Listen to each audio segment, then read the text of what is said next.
Assalamualaikum warahmatullahi wabarakatuh. Perkenalkan, nama saya Melanie Fitriani dari 2MA18 dengan NPM 138196552.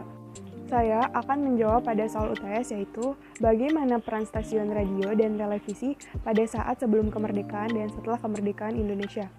Radio adalah salah satu media massa elektronik tertua dan menjadi bagian penting dari perjalanan sejarah perkembangan teknologi komunikasi dan sejarah perkembangan alat komunikasi. Selain itu, radio juga menoreh jejak sejarah media massa bersama-sama dengan televisi, surat kabar, majalah, dan lain-lain. Pada masa penjajahan Belanda, bahwa awal sejarah radio di Indonesia dimulai sejak masa penjajahan Belanda. Pada masa inilah, Belanda dipusingkan pada berbagai peristiwa besar yang mengorbankan semangat nasionalisme di kalangan kaum pribumi, yaitu dengan didirikannya Budi Utomo pada tahun 1908 dan Gerakan Sumpah Pemuda pada tahun 1928. Indonesia yang saat itu masih bernama Hindia Belanda mendirikan radio siaran pertamanya pada tanggal 16 Juli 1925 yang bernama Batavisch Radio Vergunning atau BRV di Batavia atau Jakarta Tempo dulu. Selama masa penjajahan Belanda, stasiun radio yang beroperasi adalah milik swasta. Di masanya, Nederlandse Indische Radio Omroep atau NIROM adalah stasiun radio yang paling besar dan berkembang sangat pesat karena memperoleh subsidi dari pemerintah Hindia Belanda. NIROM memiliki jumlah pemasukan yang besar yang berasal dari pajak radio. Jumlah uang yang diterima oleh NIROM semakin besar seiring dengan semakin banyaknya masyarakat yang memiliki pesawat radio. Dampaknya adalah NIROM dapat dengan leluasa memperluas jangkauan siarannya dengan meningkatkan daya pancar, memperbanyak jumlah stasiun relay, dan lain-lain. Beberapa kota besar di Jawa telah tersambung oleh saluran telepon khusus dimanfaatkan oleh NIROM untuk memberikan modulasi kepada berbagai pemancar yang ada di kota-kota besar agar dapat mengadakan siaran terpusat dari Bandung, Surabaya, Solo, Semarang, atau Yogyakarta. Di masa jayanya, NIROM digunakan oleh pemerintah Hindia Belanda untuk mempertajam kuku penjajahan di Indonesia.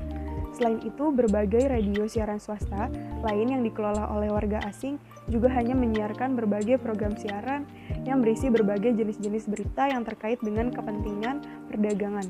5 tahun setelah peristiwa Sumpah Pemuda, tepatnya tanggal 1 April 1933, College Radio Vergunning atau CRV didirikan dan merupakan pelopor radio siaran memiliki bangsa Indonesia. Tokoh yang sangat berjasa dalam pendirian College Radio Vergunning atau CRV adalah Mangkunegara dan IR Sarsito Mangunkusumo. Sejak itulah berbagai stasiun radio siaran lahir seperti Marvo, Emro, Sirvo, VORL, CRV, Radio Semarang, dan lain-lain. Mereka menyiarkan berbagai jenis-jenis informasi yang bersifat ketimuran, seperti kebudayaan, kesenian, dan pergerakan nasionalisme. Seiring dengan dimulainya Perang Dunia Kedua, yang ditandai dengan diserbu Polandia oleh Jerman pada tanggal 1 September 1939, merupakan peristiwa pemerintah Hindia Belanda di Indonesia semakin tersudut. Kerajaan Belanda di Eropa pun mengalami hal yang sama. Situasi yang sejatinya tidak baik itu justru memberikan berkah tersendiri bagi PPRK. Berkah tersebut adalah bahwa tanggal 1 November 1940, PPRK berhasil menyiarkan siaran pertamanya. Pada masa penjajahan Jepang di Indonesia berlangsung kurang lebih selama 3,5 tahun. Pada masa itu, pemerintahan menguasai semua radio siaran swasta yang ada. Berbagai program siaran diarahkan untuk membentuk propaganda Perang Asia Timur Raya. Di masa ini pula terjadi perubahan yang sangat signifikan terkait dengan Menteri Siaran. Pada masa penjajahan Jepang, porsi siaran lebih sosial budaya mendapatkan porsi terbesar dalam Menteri Siaran. Hal ini memberikan dampak positif bagi perkembangan kebudayaan di Indonesia dan melahirkan seniman-seniman serta pencipta lagu. Tanggal 14 Agustus 1945 adalah hari yang sangat bersejarah bagi bangsa Indonesia, karena pada tanggal tersebut Jepang menyerah tanpa syarat kepada tentara sekutu. Momentum ini tidak disia-siakan oleh para pemuda masa itu yang menculik dan memaksa Bung Karno dan Bung Hatta untuk segera memproklamirkan kemerdekaan Indonesia.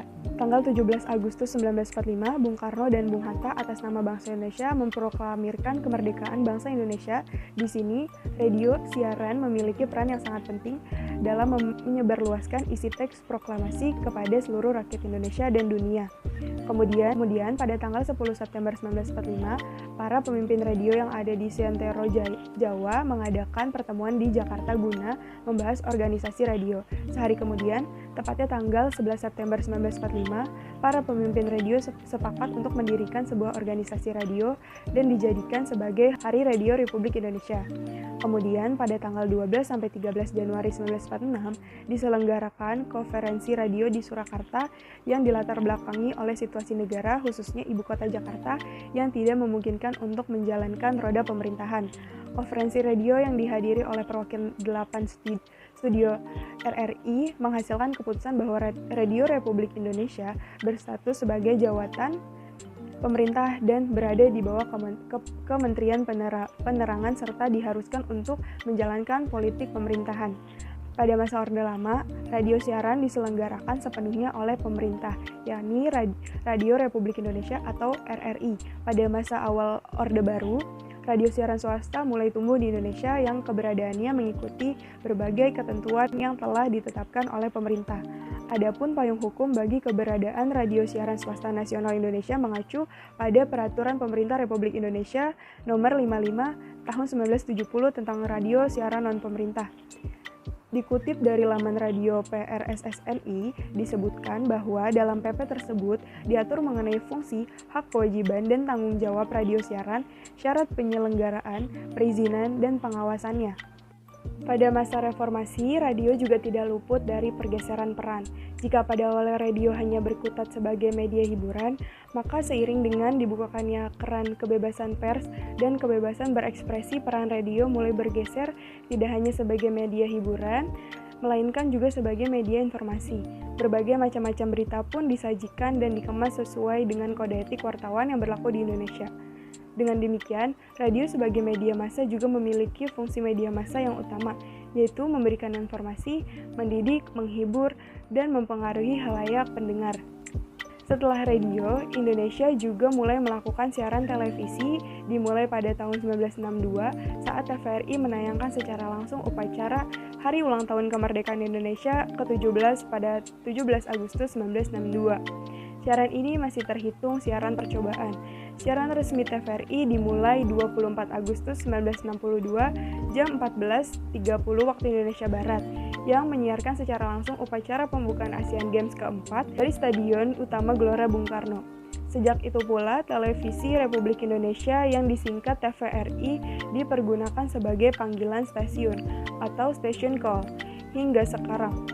Selama tahun 1962 sampai 1963, TVRI berada di udara rata-rata 1 jam sehari dengan segala kesederhanaannya. Sejalan dengan kepentingan pemerintahan dan keinginan rakyat Indonesia yang tersebar di berbagai wilayah agar dapat menerima siaran televisi, maka pada tanggal 16 Agustus 1976, Presiden Soeharto meresmikan penggunaan satelit Palapa untuk telekomunikasi dan siaran televisi. Dalam perkembangannya, satelit Palapa A sebagai generasi pertama diganti dengan Palapa A2. Selanjutnya Palapa B, Palapa B2, B2P, B2R, dan Palapa B4 diluncurkan tahun 1922. Setelah Undang-Undang Penyiaran disahkan pada tahun 2002, yaitu Undang-Undang Nomor 32 Tahun 2002 tentang penyiaran, telah dijelaskan serta diatur tentang hal-hal yang dilarang menjadi sebuah tayangan penyiaran televisi, yang mana pasal 36 berbunyi. Yang pertama, isi siaran wajib mengandung informasi, pendidikan, hiburan, dan manfaat. Yang kedua, isi siaran dari jasa penyiaran televisi yang wajib memuat sekurang-kurangnya 60%. Yang ketiga, isi siaran wajib memberikan perlindungan dan pemberdayaan kepada anak di bawah umur. Yang keempat, isi siaran wajib tidak boleh mengutamakan kepentingan golongan tertentu.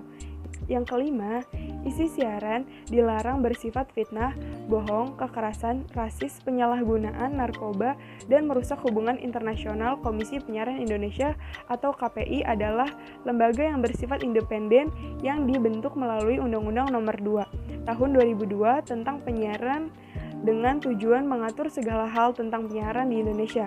Sekian penjelasan jawaban UTS saya, kurang lebihnya mohon maaf. Wassalamualaikum warahmatullahi wabarakatuh.